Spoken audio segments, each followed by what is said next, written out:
Nah, ini sebenarnya berkaitan dengan adanya satu siklus nitrogen, di mana siklus nitrogen ini adalah suatu proses, di mana nitrogen itu dikonversi antara berbagai bentuk kimia. Jadi maksudnya adalah kalau tadi teman-teman sempat melihat adanya suatu perubahan dari nitrit ke nitrat, kemudian berubah menjadi amoniak, itu kan ada suatu proses perubahan ya, mulai dari NH3 min, kemudian dengan adanya proses nitrifikasi atau denitrifikasi dengan bantuan bakteri baik dari nitrobakter yang kemudian nanti akan terakumulasi dalam bentuk suatu siklus ataupun secara terus-menerus. Jadi kalau siklus itu dia nggak akan putus, bukan siklus. Nah, proses dalam kalau kita perhatikan bersama bahwa keberadaan nitrogen di perairan dapat berupa nitrogen anorganik dan organik. Nah, artinya apa? Kalau nitrogen organik ini berupa protein, asam amino, dan urea yang akan mengendap dalam air. Nah, selanjutnya, kalau nitrogen anorganik, contohnya seperti NO2-min, ya, atau nitrit, kemudian nitrat, amonia, ion amonium, dan juga molekul nitrogen yang kemudian larut dalam air.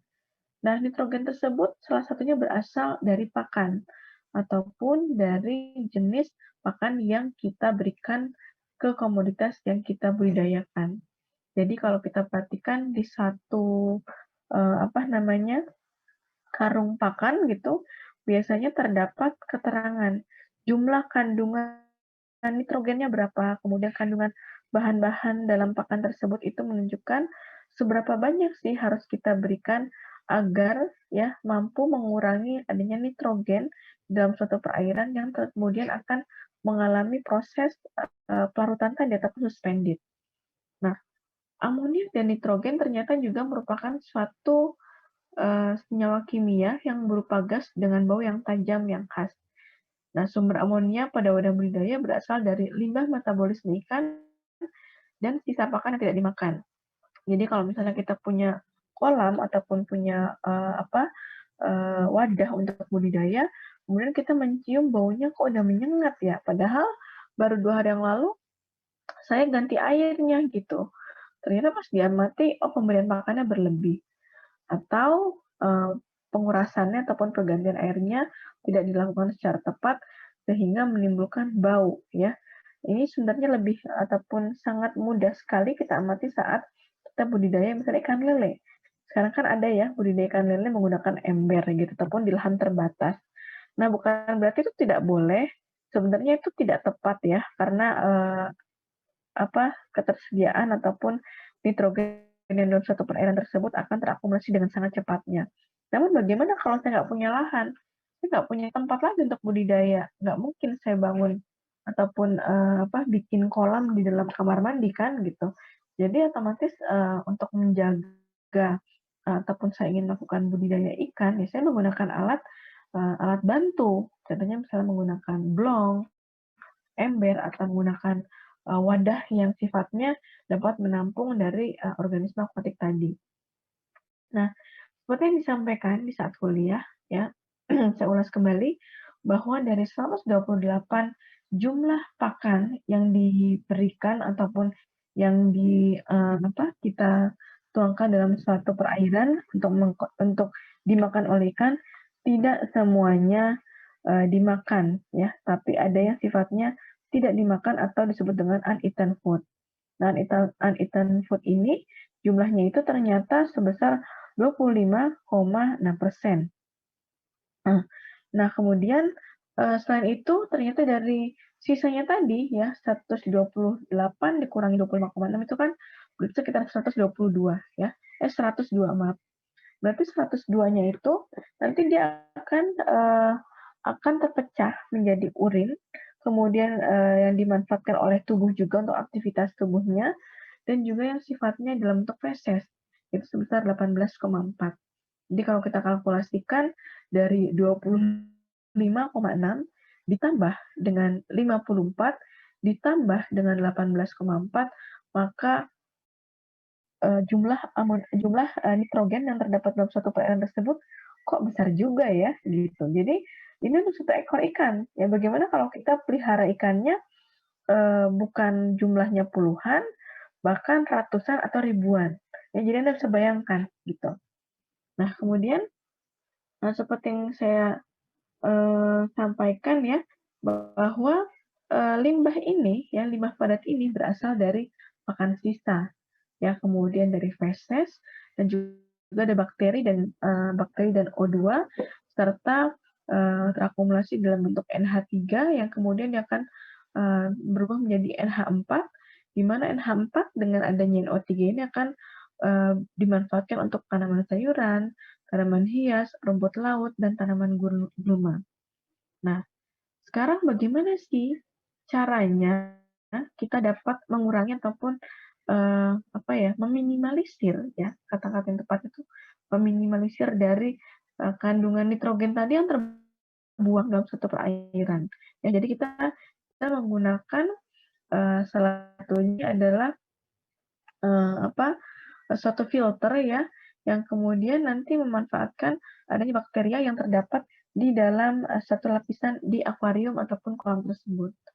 Nah, ini adalah beberapa jenis filter yang dapat kita gunakan. Nah, filter tersebut, Anda bayanginnya bukan filter, tabung yang kemudian kita kasih, kain ataupun kasa gitu, filter ikan gitu, tapi kita menggunakan, batuan ataupun, dalam hal ini berbentuk seperti, eee, apa sih namanya tuh, bentuk dari gradien yang berbeda atau luasannya berbeda.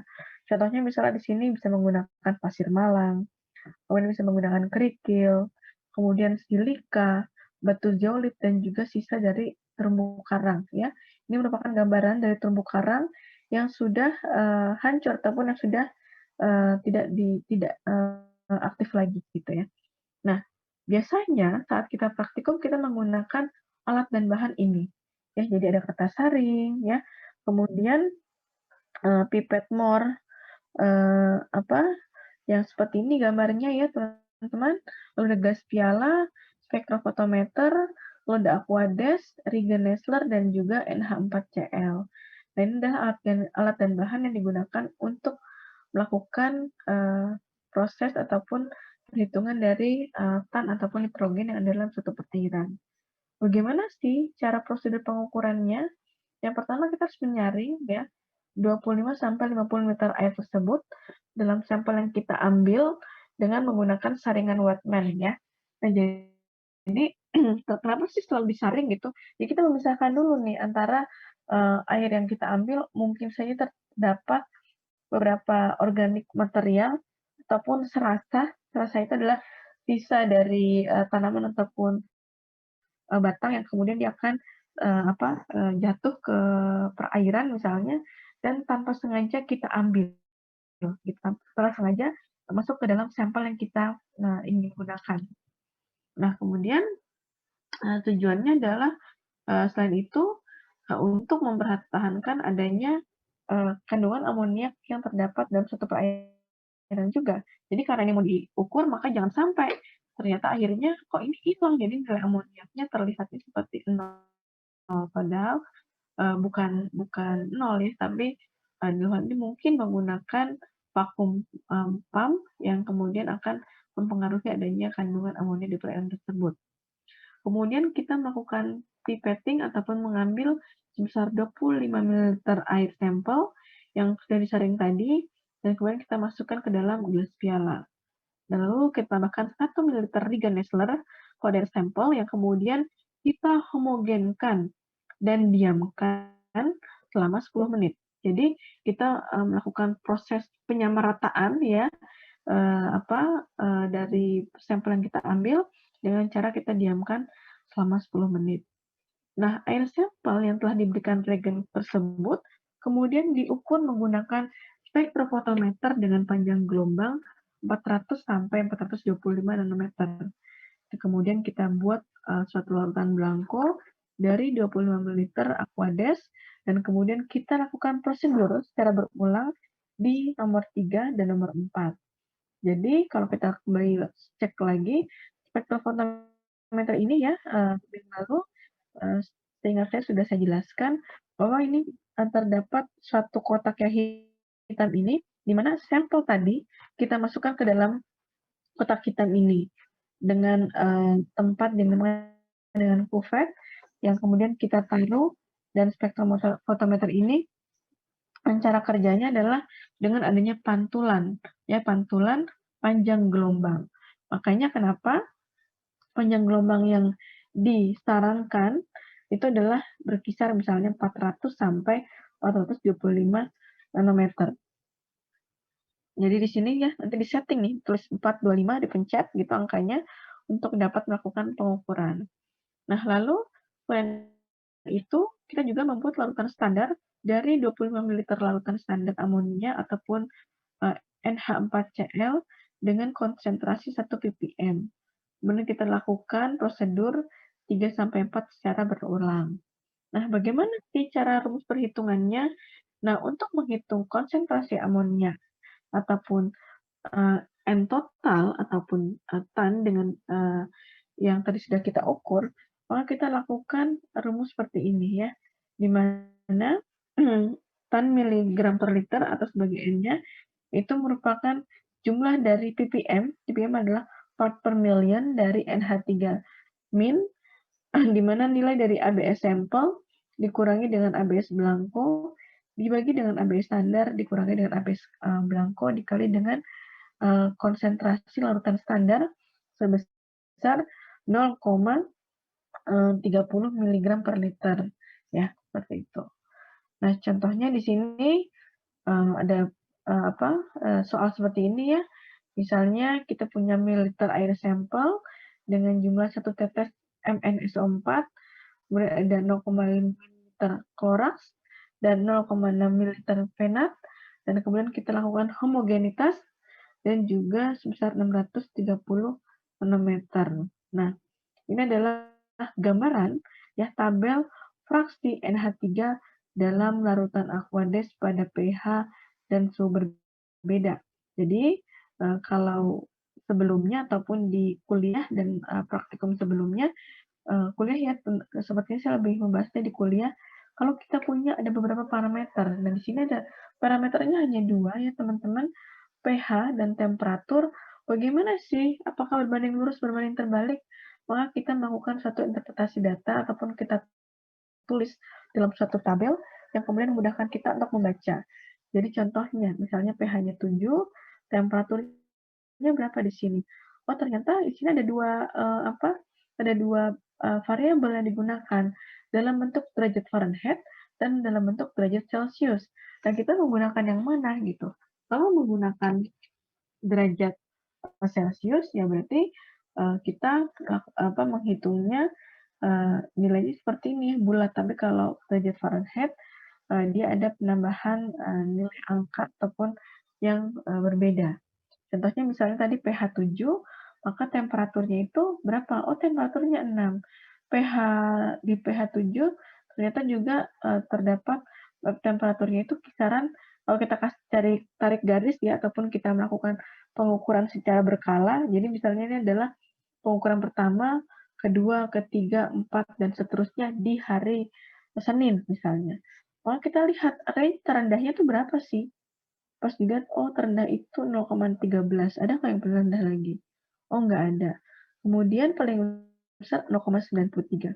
Berarti kisaran temperatur di hari Senin, ya misalnya saya sampaikan Senin tanggal berapa, di mana tanggal tersebut itu merupakan kondisi curah hujannya sangat sedikit atau bahkan mungkin lembab ya, dan itu ternyata nilai range dari temperaturnya kisaran antara 0,013 sampai dengan 0,093 dan seterusnya. Nanti kita hitung satu persatu, kemudian kita asumsikan, oh berarti di kolam ini ataupun di kondisi perairan ini terjadi peningkatan pH dan suhu, namun di saat hari, misalnya kita melakukan pengamatan selama 1 bulan, ternyata di apa namanya minggu kedua gitu ataupun minggu ketiga ternyata terjadi satu nilai ataupun penurunan dari angka tadi. Ternyata pas diamati, oh iya ada satu proses transisi dari musim hujan ke musim kemarau. Nah inilah akan berpengaruh terhadap data yang kita hasilkan ataupun kita peroleh yang kemudian nanti Anda jelaskan dalam suatu bentuk laporan gitu. Ya kurang lebih itu mungkin saya juga mau sedikit share screen dari ini ya dari modulnya gitu. Nih modulnya.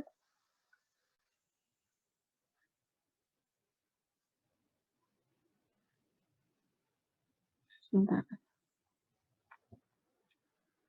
Oke, mudah-mudahan udah bisa dilihat ya teman-teman. Ya, saya langsung ambil dari Evita aja ya gitu. Nah, di mana saat kita melakukan pengukuran tadi ya seperti yang dijelaskan ada perhitungan ini ya yang kemudian nanti kalian harus lakukan apa contoh soalnya ya kemungkinan nanti akan di-share ya Kak Nabila ya dan apa nanti kalian diminta untuk menghitung berdasarkan rumus yang sudah dijelaskan tadi seperti itu. Mungkin dari saya ada yang perlu ditambahkan, Kak Nabila, silahkan. Baik Ibu, kalau dari saya sudah cukup Ibu, paling terkait penugasan saja Bu. Oh iya baik. Uh, Berarti nanti ada penugasan ya.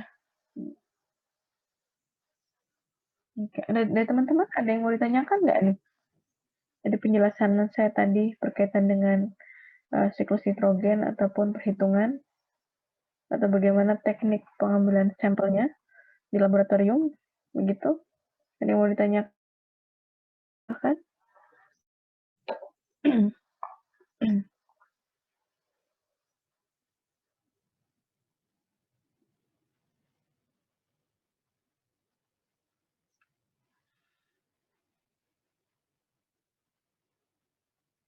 Halo?